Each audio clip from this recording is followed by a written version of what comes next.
بسم اللہ الرحمن الرحیم اللہم صلی علی سیدنا و مولانا محمد وعلی آلہ و اصحاب سیدنا و مولانا محمد وبارک وسلم صلی علیہ۔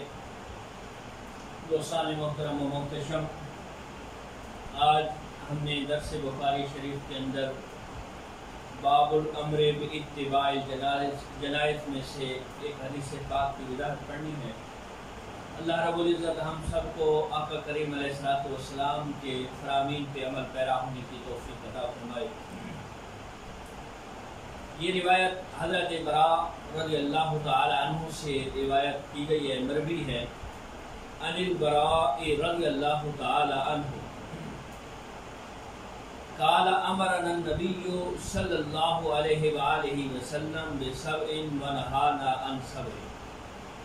حضرت براء رضی اللہ تعالی عنہ روایت کرتے ہیں کہ نبی کریم علیہ السلام نے ہمیں 7 چیزوں کا حکم دیا اور 7 چیزوں سے ہمیں منع فرمایا۔ امرنا، جس چیز کا نبی علیہ السلام نے حکم دیا، پہلی چیز کیا ہے؟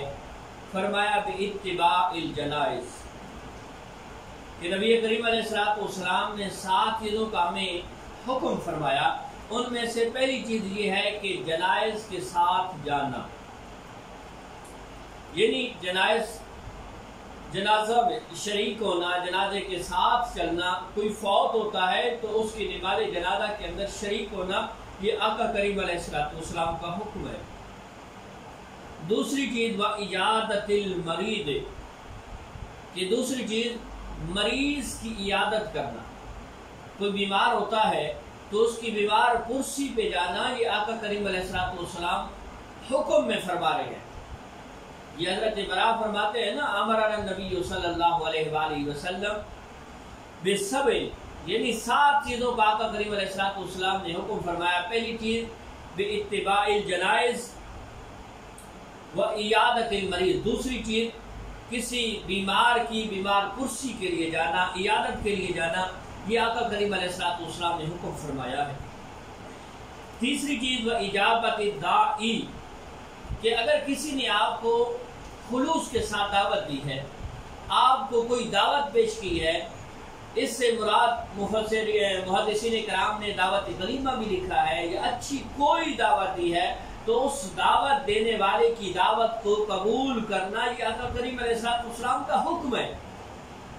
اب ان چیزوں سے جو جان بوجھ کے، ہاں یہ فرض کفایہ ہے، یہ لازم فرض عین نہیں ہے، لیکن حکم اس معنی میں ہے کہ ان پہ عمل کرنے سے انسان کی آخرت سنورتی ہے اور یہ دنیا بھی سنورتی ہے، اس کے تعلقات بھی سنورتے ہیں، تو لہٰذا ان پہ عمل کرنا بہت ہی اچھی چیز ہے۔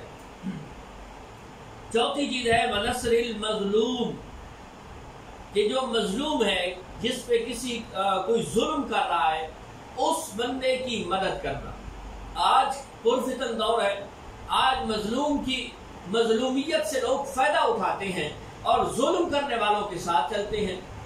یہ عجیب سا کارواں بنا ہوا ہے، عجیب سے معاملات اور عجیب سے حالات چل رہے ہیں۔ بلکہ قرآن کی ایک نص بھی ہے کہ وہ بندہ جو خود تو ظلم نہیں کر رہا، لیکن کسی کے کوئی ظالم ہے، اس کے ظلم پہ وہ راضی ہے یا اس کا مددگار ہے یا اس پہ خوش ہے، وہ بھی ظلم کرنے والوں میں سے ہے۔ تو نبی علیہ السلام نے حکم فرمایا کہ مظلومین کی مدد کرو، یہ نبی علیہ السلام کا حکم ہے۔ وَإِبْرَارِ الْقَسَمِ، کہ قسم کو پوری کرنا، یہ بھی آقا کریم علیہ السلام کا حکم ہے۔ اب آپ دیکھیں کہ ہمارے معاشرے کے اندر چاہے کوئی دکاندار ہے، چاہے کوئی جس بھی شعبے کے ساتھ تعلق رکھنے والا ہے، آپ دیکھیں کوئی چیز بیچنی ہے تب بھی قسم اٹھا رہا ہے، کسی چیز کی یقین دہانی کروانی ہے تب بھی قسم اٹھا رہا ہے۔ حالانکہ ایک اور روایت کے اندر یہ بھی آیا ہے کہ نبی علیہ السلام نے یہ فرمایا ہے کہ جو سب سے زیادہ قسمیں اٹھاتا ہے وہ جھوٹا ہوتا ہے، یعنی قسم اٹھانا۔ اگر آپ نے کسی بات پہ قسم اٹھائی ہے تو پھر اس کو پورا کرو۔ آج تو ہم جھوٹی قسمیں اٹھاتے ہیں، کوئی چیز بیچنی ہے تو قسم اٹھا دی کہ یہ میں نے اتنی کی خریدی ہے، حالانکہ اتنے کی خریدی نہیں ہوتی، یا قسم اٹھا دی کہ اتنے پیسے اس کے لگ چکے ہیں میں نے نہیں بیچی لہذا آپ کو دے رہا ہوں۔ اسی طرح ہزاروں لوگ قسمیں اٹھاتے ہیں، تبھی تو ان کے اوپر یقین بھی کوئی نہیں کرتا۔ لہذا یہ ایک میں نے ایک جگہ پہ پڑھا ہے کہ منافق کی یہ بھی نشانی ہے کہ وہ قسمیں زیادہ اٹھائے گا، بات بات پہ قسم اٹھائے گا۔ آج ہم اپنے معاشرے کے اندر دیکھیں، اپنے گھروں کے اندر دیکھیں، اپنے معاملات کے اندر دیکھیں، اپنے دوست احباب کے اندر دیکھیں، تو ہمیں یہ پتہ چلتا ہے کہ ہمارے دوست احباب، تعلق رکھنے والے رشتہ دار یا ہمارے اپنے گھروں کے اندر ہر بات پہ قسم اٹھائی جا رہی ہے۔ تو میرے دوست اس سے بھی گریز کرنا چاہیے، اور اگر سچی قسم کسی نے اٹھائی ہے تو پھر اس کو پورا کرنا میرے آقا کا حکم ہے۔ ورد السلام، کہ کسی بندے نے آپ کو السلام علیکم کہا ہے تو یہ میرے آقا کا حکم ہے کہ اس کو وعلیکم السلام کہو۔ آج ہمارا معاشرہ کس رستے پہ چل چکا ہے کہ ہم صرف سلام بھی اس کو کرتے ہیں کہ جس کے ساتھ جان پہچان ہوتی ہے، جس کے ساتھ تعلق ہوتا ہے۔ حالانکہ ایک اور روایت کے اندر بھی آیا ہے کہ نبی کریم علیہ السلام سے پوچھا گیا کہ یا رسول اللہ کہ عملوں میں سے بہترین عمل کون سا ہے؟ تو آقا کریم علیہ السلام نے فرمایا قال من تطعم الطعام وتكره السلام على من عرفت ومن لم تعرف۔ کہ آقا کریم علیہ السلام نے فرمایا کہ بہترین عمل میں سے یہ دو عمل ہیں کہ بھوکے کو کھانا کھلانا اور ہر ایک کو سلام کرنا۔ اور یہ واضح ہے، حدیث کے اندر واضح لفظ ہیں علی من عرفت ومن لم تعرف، کہ چاہے تو اس کو پہچانتا ہے چاہے اس کو تو نہیں پہچانتا، اس کو سلام کرنا یہ بہترین عملوں میں سے ایک عمل ہے۔ لیکن آج جو کسی کو سلام کرتا ہے آگے سے مذاق اڑایا جاتا ہے کہ یہ دیکھو تمہیں پیچھے کوئی سلام کرنے والا، سلام کو قبول کرنے والا نظر نہیں آیا، یا طرح طرح کی باتیں بنائی جاتی ہیں، یا کوئی سلام کر کے گزرتا ہے تو ہم جس محفل کے اندر مجلس کے اندر بیٹھے ہوتے ہیں ہر ایک سے پوچھتے ہیں یار یہ تمہاری پہچان والا تھا، اس نے سلام کیوں کیا؟ تو عزیزان محترم یہ ایک دین کا قانون سمجھ لے، دین کا ایک بہت بہترین خوبصورت ضابطہ سمجھ لے کہ جہاں سے گزرو جو بیٹھے ہوئے ہیں ان کو سلام کرو، جو چلنے والا ہے اس کا یہ کام ہے کہ وہ بیٹھے ہوئے کو سلام کرے، چھوٹا بڑوں کو سلام کرے، باہر سے آنے والا بیٹھے ہوئے کو سلام کرے۔ یہ بھی ایک لازم امر ہے اور اس سے محبت بڑھتی ہے، اس سے انسان جو یہ سنت کو اپناتا ہے اس کی عزت بھی بڑھتی ہے، اس کے ساتھ لوگوں کے تعلقات بڑھتے ہیں۔ لہذا کوشش کی جائے کہ سلام کیا کرو، جہاں سے گزرو، جس محفل میں جاؤ، جن کے ساتھ بھی اٹھنا بیٹھنا ہو، چاہے تمہاری پہچان والے نہ بھی ہوں، ان کو السلام علیکم ورحمۃ اللہ وبرکاتہ کہو۔ اور ساتویں چیز فرمایا وتشمیت العاطس، کہ اگر کسی کو کوئی چھینک آتی ہے اور اس پہ وہ الحمدللہ کہتا ہے تو اس کے جواب میں بعض فقہاء کرام نے تو واجب لکھا ہے، واجب ہے کہ اس کو یرحمک اللہ کہنا۔ اس نے الحمدللہ کہا، اب اگر محفل میں بیٹھے ہیں تو محفل میں سے ایک نے بھی یرحمک اللہ کہہ دیا تو سب کی طرف سے ادا ہو گیا، اور اگر کسی ایک نے بھی نہ کہا تو سب اس کے گناہ میں ہیں۔ لہذا یہ تو 7 چیزیں ہیں کہ جن کو کرنے کا میرے مصطفیٰ علیہ تحیۃ و ثنا نے حکم فرمایا ہے۔ آگے جو 7 چیزوں سے منع فرمایا، لیکن حدیث کے اندر پہلے تو ہے 7 چیزوں کا حکم دیا، 7 چیزوں سے منع فرمایا، لیکن حدیث کے اندر 7 چیزیں نہیں ہیں بلکہ 6 چیزیں ہیں۔ ونہانا، اور جن چیزوں سے نبی علیہ السلام نے منع فرمایا، ان آنیت الفضہ، کہ چاندی کے برتنوں کے اندر کھانا، کیونکہ یہ پرانے دور کے جو جاگیردار تھے، جو سردار تھے، جو بادشاہ تھے، جو ملوک تھے، وہ ایک فخریہ طور پہ ان چاندی کے برتنوں کے اندر کھاتے تھے۔ اور اگر آپ سائنس کو پڑھیں تو سائنس بھی بتاتی ہے کہ ان چاندی کے برتنوں کے اندر کھانے سے ایک بیماری پیدا ہوتی ہے۔ حالانکہ اسلام تو ویسے، کیونکہ اس سے تکبر پیدا ہوتا ہے، اور میں کہتا ہوں کہ دنیا کی ہر بیماری سے بڑی بیماری یہ تکبر ہے، کیونکہ کسی کے دل کے اندر رائی کے دانے کے برابر بھی اگر تکبر ہوگا تو اس پہ جہنم واجب ہے اور جنت حرام ہے۔ دوسری چیز فرمایا وخاتم الذهب، کہ یہ مرد کے لیے سونے کی انگوٹھی پہننا یہ حرام ہے۔ اس سے میرے مصطفیٰ علیہ تحیۃ والسلام نے منع فرمایا ہے۔ آج لوگ فخریہ طور پہ پہنتے ہیں اور نعرے کیا لگاتے ہیں کہ غلامی رسول میں موت بھی قبول ہے، حالانکہ غلامی رسول میں چاہیے تو یہ تھا کہ جو میرے مصطفیٰ کا حکم تھا اس کو بجا لایا جائے۔ آج شادی بیاہ کے موقع پہ دولہے کو سونے کی انگوٹھی پہنائی جاتی ہے، پھر اس کا وبال کیا ہوتا ہے، اس کی نحوست کیا ہوتی ہے کہ شادی کا بھی تیسرا یا چوتھا ہی دن ہوتا ہے کہ جھگڑے شروع ہو جاتے ہیں، کیونکہ ہم نے اس کو نبی علیہ السلام کے فرامین کے خلاف بنایا ہوتا ہے۔ یہ جو انگوٹھی پہنائی جاتی ہے ساس صاحبہ یا سسر صاحبہ یا سسرال والے پہناتے ہیں، تو اس سے بھی بچنا چاہیے، بلکہ یہ حرام ہے۔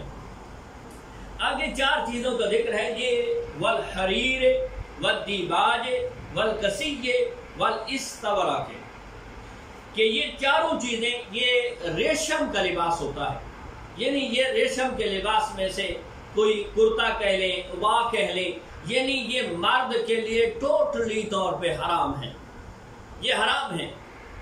ان سے میرے مصطفیٰ علیہ تحیۃ والسلام نے منع فرمایا کہ حریر پہننا ریشم کا، یہ ریشم کا ایک لباس ہوتا ہے حریر کا، دیباج بھی ریشم کے ایک لباس کو کہتے ہیں، اور کسیج یہ بھی ریشم کا بنی ہوئی ایک کرتے کو کہتے ہیں، اور استبرق یہ بھی ایک چوگا نما ہوتا ہے۔ چوگا کس چیز کا؟ باقی کپڑوں کا نہیں، صرف ریشم کا بنا ہوا چوگا یا ریشم کا بنا ہوا دیباج یا ریشم کا بنا ہوا کسیش یا ریشم کا بنا ہوا حریر، یہ مرد کے لیے حرام ہے۔ اور رب تعالیٰ مجھے اور آپ کو جنت نصیب فرمائے کہ جنت کے اندر جب مرد جائیں گے تو انہیں سونا بھی پہنایا جائے گا اور ریشم بھی پہنائی جائے گی، یعنی پہلی 7 چیزوں کا حکم دیا، پھر 7 چیزوں سے منع فرمایا، لیکن اس روایت کے اندر 6 چیزوں کا ذکر ہے۔ پہلی چیز جو ہے یہ چاندی کے برتن، اس میں کھانا منع ہے۔ دوسری چیز سونے کی انگوٹھی مرد کے لیے منع ہے۔ تیسری چیز حریر ریشم کا بنا ہوا یہ حریر یہ مرد کے لیے منع ہے۔ دیباج یہ بھی ریشم کا بنا ہوا دیباج یہ بھی مرد کے لیے منع ہے، اور کسی یہ بھی ریشم کا بنا ہوا مرد کے لیے منع ہے، اور استبرق یہ بھی مرد کے لیے ریشم کا بنا ہوا یہ منع ہے۔ ایک بات عرض کر کے میں اپنی گفتگو کو سمیٹتا ہوں اور اس حدیث پاک کے جو وضاحت ہے ختم کرتا ہوں۔ حضرت ابو امامہ رضی اللہ تعالیٰ عنہ بیان کرتے ہیں کہ حضرت ابی سعید خدری رضی اللہ تعالیٰ عنہ مولا مرتضیٰ شیر خدا رضی اللہ تعالیٰ عنہ کے پاس آئے، اور حضرت ابی سعید خدری رضی اللہ تعالیٰ عنہ نے آ کے حضرت مولا مرتضیٰ شیر خدا رضی اللہ تعالیٰ عنہ اور وہ ذات کہ جن کو علم میرے مصطفیٰ علیہ تحیۃ والثناء کے دربار سے ملا ہے، اور میرے مصطفیٰ علیہ تحیۃ والثناء نے جس کے بارے میں فرمایا ہے انا مدینۃ العلم وعلی بابها یا انا مدینۃ الحکمت وعلی بابها، اس علی رضی اللہ تعالیٰ عنہ کے بعد حضرت ابی سعید خدری آتے ہیں اور آ کے کہتے ہیں کہ اے مولا مرتضیٰ، کیا جو جنازہ ہوتا ہے اس کے آگے چلنا چاہیے، یا یعنی جو میت ہم جنازے کی طرف لے کے جا رہے ہوتے ہیں تدفین کے لیے جنازے کے لیے، اس کے آگے چلنا چاہیے یا پیچھے چلنا چاہیے؟ تو حضرت علی بن مرتضیٰ شیر خدا رضی اللہ تعالیٰ عنہ اس بات پہ تھوڑے سے حیران بھی ہوئے، اور آپ کی جو روایت کے لفظ ہیں آپ کے ماتھے پہ تھوڑا سا شکن بھی آیا، اور فرمایا اے ابو سعید، کیا تم یہ مجھ سے پوچھ رہے ہو؟ یعنی بڑا تعجب کا اظہار فرمایا، حیرانگی کا اظہار فرمایا کہ تم مجھ سے یہ مسئلہ پوچھ رہے ہو۔ تو حضرت ابی سعید خدری رضی اللہ تعالی عنہ فرماتے ہیں، عرض کرتے ہیں جی مولا مرتضیٰ میں ہی پوچھ رہا ہوں۔ تو حضرت علی المرتضیٰ شیر خدا رضی اللہ تعالی عنہ فرماتے ہیں کہ مجھے قسم ہے اس ذات کی کہ جس نے محمد علیہ السلام کو حق کے ساتھ بھیجا ہے، جنازہ کے پیچھے چلنے والے کی فضیلت جنازے سے آگے چلنے والوں پر ایسی ہے جیسے فرد کو نفل پہ فضیلت حاصل ہے۔ یعنی حضرت ابی سعید خدری رضی اللہ تعالیٰ عنہ یہ پوچھ رہے ہیں کہ جنازے سے آگے چلنا فضیلت والا کام ہے یا پیچھے چلنا جو میت چل رہی ہے. تو حضرت مولا مرتضیٰ پہلے تو اس بات پہ حیران ہوئے، پھر فرمایا مجھے قسم ہے اس ذات کی جس نے محمد علیہ السلام کو نبی برحق بنا کے بھیجا ہے کہ جنازے سے پیچھے چلنے والوں کو جنازے سے آگے چلنے والوں پر ایسی ہی فضیلت حاصل ہے جس طرح فرض کو نفل پہ فضیلت حاصل ہے، یعنی بڑی فضیلت حاصل ہے. تو حضرت ابی سعید خدری رضی اللہ تعالی عنہ یہ جواب سن کے آپ نے پھر سوال کیا کہ اے مولا مرتضیٰ شیر خدا رضی اللہ تعالی عنہ، کیا یہ آپ اپنی طرف سے کہہ رہے ہیں یا آقا کریم علیہ السلام سے سنا ہے؟ تو حضرت مولا مرتضیٰ شیر خدا وہ ذات کہ جس نے علم کا ایک وسیع حصہ میرے مصطفیٰ علیہ تحیت و ثنا سے آیا ہے، حضرت مولا مرتضیٰ اس سوال پہ تھوڑے سے غصے میں آئے. روایت کے لفظ ہیں، میرے لفظ نہیں ہیں، تھوڑے سے غصے میں آئے اور فرمایا ایک مرتبہ نہیں، 2 مرتبہ نہیں بلکہ 7 مرتبہ آقا کریم علیہ السلام سے یہ سنا.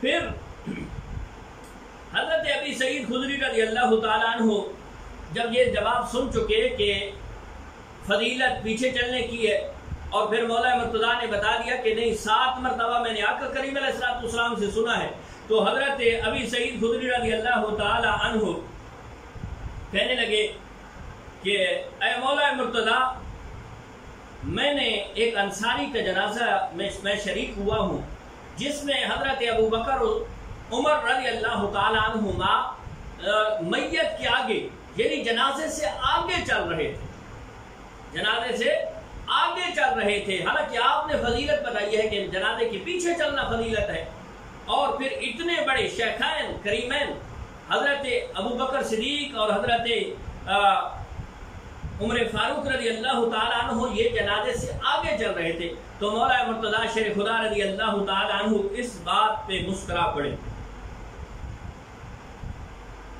تو اور فرمایا کہ اے ابی سعید، اگر کوئی اور بات یہ کہتا تو میں اس کی تصدیق نہ کرتا، نہ میں اس کو سچ نہ سمجھتا، نہ تصدیق کرتا. اب تم کہہ رہے ہو، تم کیونکہ جھوٹ تو بولتے نہیں ہو، لہذا اللہ تعالیٰ ان دونوں کی مغفرت فرمائے. اس امت میں سب سے افضل ابو بکر بن ابی قحافہ اور عمر بن خطاب تھے.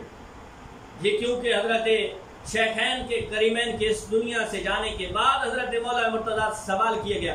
بڑے خوبصورت لفظ ہیں اور یہ مصنف عبد الرزاق کی روایت ہے کہ حضرت مولا مرتضیٰ فرما رہے ہیں کہ اللہ رب العزت ان دونوں کی مغفرت فرمائے، اور اس امت میں سے سب سے افضل ابو بکر بن ابی قحافہ اور عمر بن خطاب رضی اللہ تعالی عنہما تھے.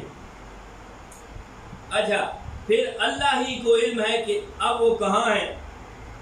اگر میں ان کو دیکھ لیتا، یعنی ان کو جنازے سے آگے دیکھ لیتا تو میں ان کو منع کر دیتا. تم نے کہا ہے کہ وہ آگے تھے اور تم جھوٹ بھی نہیں بولتے. میں تمہارے بارے میں یہ نہیں کہتا کہ تم کبھی جھوٹ بولتے ہو، تم متہم بالقسط نہیں ہو، لہذا میں تمہاری بات کی تصدیق بھی کرتا ہوں. اور اللہ تعالیٰ ان دونوں کو جنت الفردوس میں اعلیٰ مقام عطا فرمائے، مغفرت فرمائے. وہ افضل ترین لوگ تھے. اگر میں انہیں دیکھتا تو یقیناً میں انہیں منع فرماتا. یعنی مولا مرتضیٰ فرما رہے ہیں میں شیخین کریمین کو منع کر دیتا کہ تم جنازے کے آگے کیوں چل رہے ہو.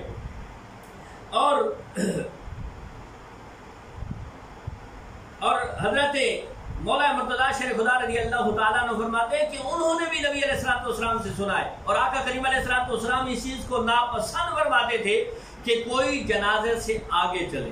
ہاں، ایک بات یہ ہے کہ ہو سکتا ہے کہ جگہ تنگ ہوگی، لوگ تنگ ہو رہے ہوں گے، تو انہوں نے کیونکہ یہ فرض اور واجب تو ہے نہیں کہ جنازے سے پیچھے چلا جائے، یہ فضیلت والا عمل ہے.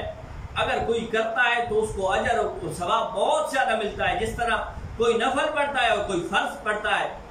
اب جس طرح نفل پہ فرض کو فضیلت ہے، اسی طرح پیچھے چلنے والے کو آگے چلنے والے پہ فضیلت ہے. انہوں نے بھی سنا ہوگا اور نبی علیہ السلام کو یہ ناپسند تھا کہ کوئی آگے چلے، لیکن میں ان کے بارے میں بدگمانی نہیں کرتا، میں سوء ظن نہیں رکھتا، بلکہ میں یہی سوچتا ہوں کہ جگہ تنگ ہوگی، لوگ تنگ ہو رہے ہوں گے، انہوں نے لوگوں کی آسانی کے لیے آگے چلنا مناسب سمجھا۔ یہ کتنی بڑی محبت والی باتیں ہیں۔ آقا کریم علیہ السلام کے اصحاب کے اندر کتنی محبت تھی۔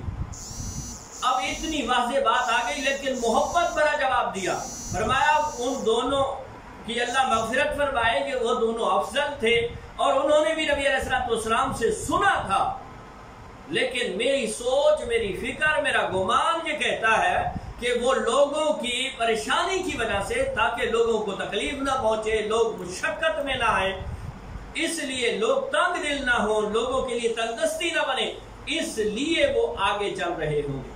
بڑی خوبصورت بات ہے، اور احناف کا بھی یہی موقف ہے، فقہ حنفی ماننے والوں کا بھی یہی موقف ہے کہ ہمیشہ جنازے کے پیچھے چلا جائے، یہ بڑا اجر و ثواب کا کام ہے۔ اور ویسے بھی جو جنازے میں شریک ہوتا ہے اس کو ایک قیرات، اور یہ چھوٹا قیرات نہیں بلکہ بڑا قیرات، یعنی احد پہاڑ جتنا قیرات، جتنا ثواب ملتا ہے، اور جو تدفین کے اندر شامل ہوتا ہے اسے ایک نہیں 2 قیرات کا ثواب ملتا ہے، اور چھوٹے قیرات نہیں بلکہ احد پہاڑ جتنے قیرات کا ثواب ملتا ہے۔ اللہ رب العزت ہم سب کو آقا کریم علیہ السلام کے فرامین پہ عمل پیرا ہونے کی توفیق عطا فرمائے۔ وآخر دعوانا الحمدللہ رب العالمین۔